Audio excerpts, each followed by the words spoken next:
2 simple tips for tinnitus relief if your hypermobile is the subject of this video.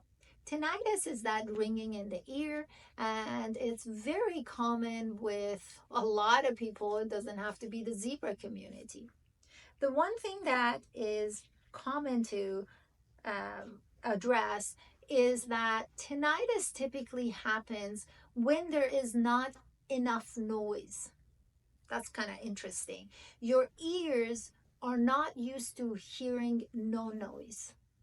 So why that's happening is a whole different thing I don't know much about, but I can tell you that one of the methods to combat tinnitus is to play white noise, brown noise, even whatever color noise there is, basically some kind of a soft noise in the background. So it basically takes away the reason why your ears start ringing.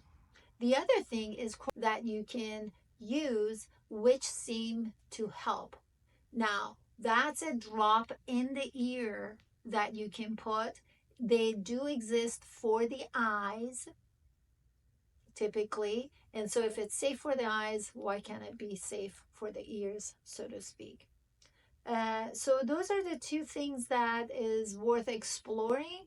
And if you have any questions or comments, make sure you put them in the comment section below. And make sure to subscribe to the channel. Until next time, take care.